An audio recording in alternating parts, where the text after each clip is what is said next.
Terima kasih seluruh masyarakat Indonesia yang saya cintai dan banggakan. Cerita ini diawali pada tanggal 7 Mei 2024 ketika saya menghadiri pidato pemilu dan jalan kebudayaan yang disampaikan oleh Prof. Sulistyowati di UI.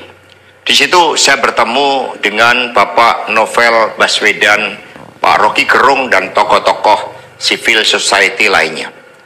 Ketika saya bertemu dengan Mas Novel Baswedan, beliau menanyakan ke saya perlu konfirmasi apakah betul PDI Perjuangan yang memelopori perubahan Undang-Undang KPK yang mengkerdilkan KPK di dalam upaya pemberantasan korupsi.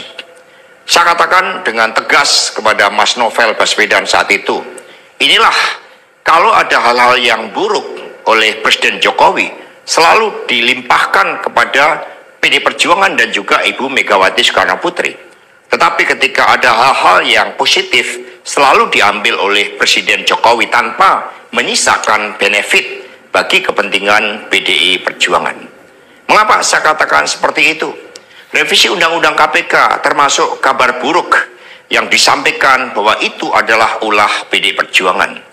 Sebagai Sekretaris Jenderal DPD Perjuangan, saya sampaikan kepada Mas Novel bahwa saya adalah sekjen yang sangat getol menjabarkan perintah Ibu Megawati Soekarno Putri bagaimana PDI Perjuangan memerangi korupsi. Karena itulah tuduhan bahwa revisi Undang-Undang KPK diarsiteki oleh PDI Perjuangan itu sangat salah. Saya ingat ketika saya bertemu dengan Presiden Jokowi di Istana Merdeka menjelang Mas Gibran dan Mas Bobi mau mencalonkan sebagai wali kota Solo dan wali kota Medan. Saya mengatakan kepada Pak Presiden Jokowi sekaligus untuk menguji keseriusan beliau di dalam mencalonkan anak dan menantunya. Pak Presiden, apakah betul Bapak mau mencalonkan Mas Gibran dan Mas Bobi sebagai wali kota? Loh, kenapa Pak Sekjen?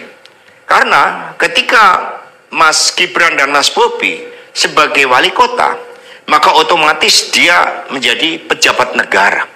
Dan ini akan sangat rawan terhadap berbagai bentuk gratifikasi, suap, dan berbagai tindakan korupsi lainnya. Presiden Jokowi sempat termenung saat itu.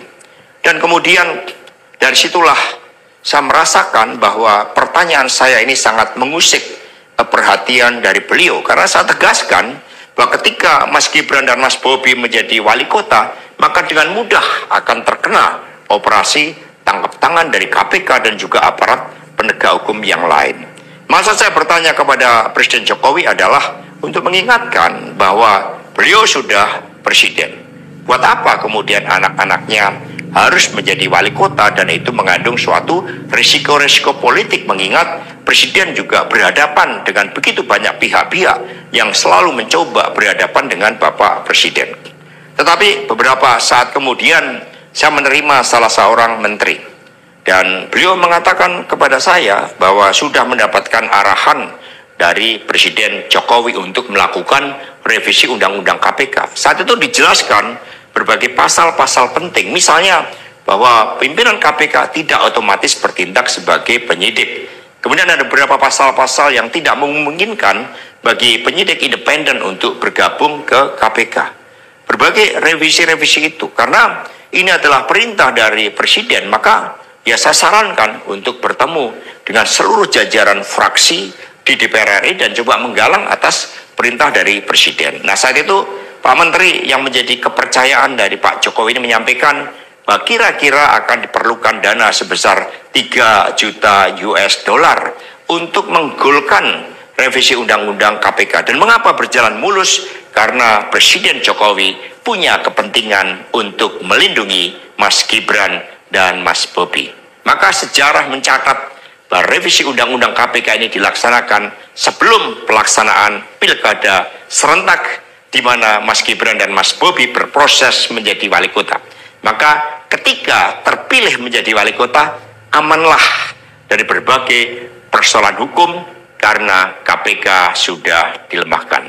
Jadi dari keterangan saya, yang saya pertanggungjawabkan secara hukum, secara politik, yang saya bertanggungjawab di atas Tuhan yang Maha Kuasa tentang kebenaran pernyataan saya ini, meskipun tanpa bukti rakyat Indonesia bisa mengetahui bahwa pelemahan KPK dilakukan oleh Presiden Jokowi, kemudian dampaknya dituduhkan kepada PDI Perjuangan. Ini jawaban buat Mas Novel Baswedan. Terima kasih. Baik teman-teman, itulah pernyataan Bapak Hasto ya. Saya kira pernyataan ini adalah ketika beliau mengucapkan di balik daripada tahanan itu, ternyata inilah salah satu yang dimaksud adalah video yang tersimpan yang akan dibongkar dan sehari ini disimpan di Rusia itu. Dimana saat itu banyak beredar informasi dari Hasto dan Ibu Koni yang katanya keduanya adalah CS, berteman baik dan sebagainya. Kemudian Bapak Hasto itu menitipkan data penting. Barangkali disebutkan katanya bagaimana ada dugaan korupsi terkait dengan keluarga Jokowi, kemudian Ibu Iriana, kemudian Bobi, Gibran, dan lain sebagainya. Dan katanya akan membongkar itu semuanya karena hari ini katanya datanya sudah ada di Rusia dan sudah dinotariskan. Apa isi-isi itu? Ada foto, ada video, ada rekaman, dan sebagainya. Hari ini kemudian beliau mengatakan, Bapak Hasto ini mengatakan bahwa, atau barangkali meluncurkan salah satu video itu yang ada di Rusia barangkali, bahwa ternyata video ini adalah video lama dan hanya sebuah analisa ucapan beliau saja.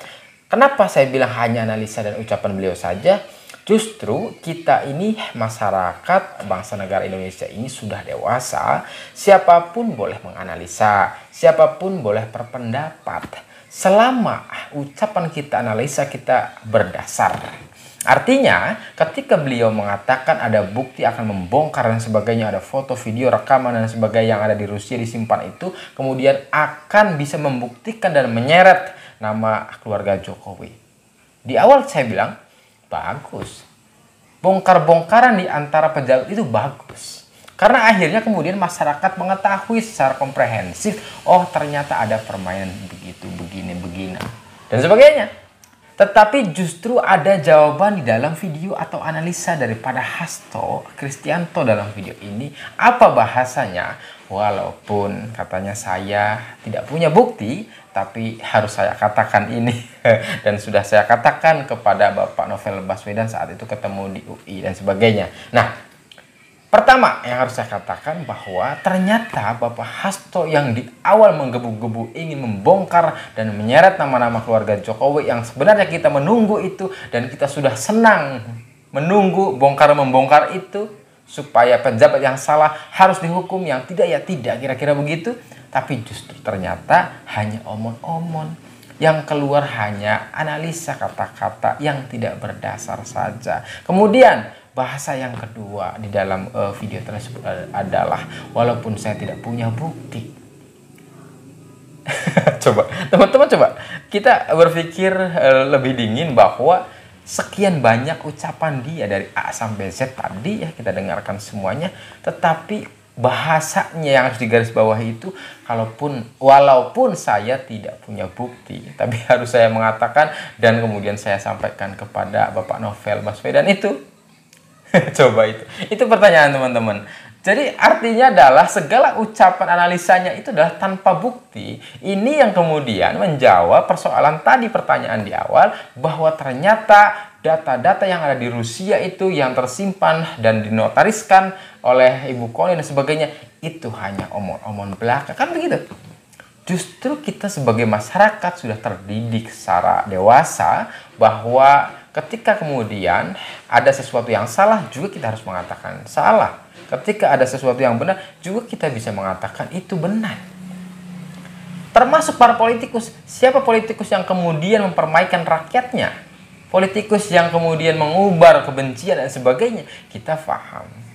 Kita tidak taklid buta. Masyarakat ini sudah cerdas pintar. Tidak akan mengikuti sesuatu yang kemudian sesuatu itu adalah salah. Orang tersebut adalah salah, maka ketika tahu salah, tinggalkan.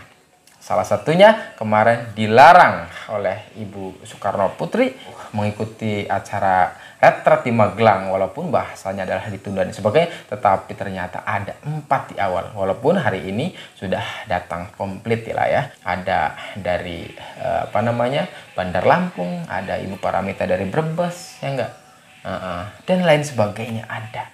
Artinya adalah bahwa yang harus kita kejar dan kita percaya adalah boleh bongkar-bongkaran, boleh kemudian beranalisa, boleh kemudian berperang satu sama lain, siapa yang korupsi, siapa yang salah, boleh.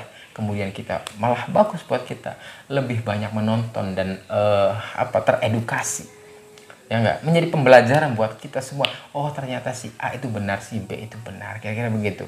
Sekali lagi, bahwa ucapan yang akan dibongkar katanya itu adalah hanya sekedar omong-omong. Karena sekali lagi, dari Jokowi sendiri mengatakan ketika ada bukti hukum silahkan saja saya diselidiki oleh KPK dan sebagainya. Nah, kemudian bahkan KPK juga menjawab setelah penahanan Bapak Hasto itu, kalau ada bukti kuat silahkan dilaporkan. Tapi ternyata yang kemarin katanya Bapak Abraham Samad itu melaporkan keluarga Jokowi berarti atau artinya tidak membawa bukti kuat. Dan ini juga seringkali dikatakan oleh para pengamat yang katanya temannya daripada sang pelapor katanya tidak membawa bukti dan sebagainya. Ini justru adalah omong-omong belaka. Nah, yang kita inginkan, sangat inginkan agar bisa mendidik kita semuanya, buktikanlah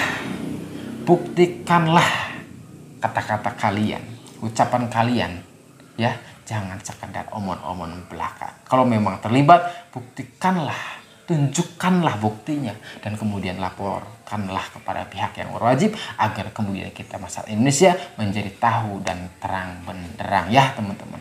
Baik, itu yang pertama. Kedua, kemudian teman-teman tahukah ini sudah menyebar kemana-mana bahwa ada sebuah pernyataan jawaban ketika Pak Hasto itu menyatakan sudah menyampaikannya kepada Bapak Novel Baswedan, dan kemudian Bapak Novel Baswedan itu mengatakan memang pernah bertemu tetapi tidak mengaminkan, tidak mengiyakan terkait kemudian Bapak Hasto mengatakan tadi sepanjang itu.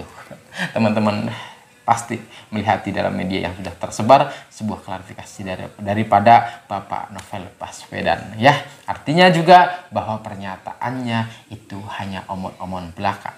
Kita wajib percaya kepada siapapun selama omong-omongnya adalah benar, berdasar.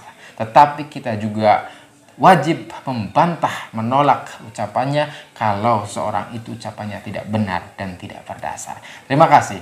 Wassalamualaikum warahmatullahi wabarakatuh.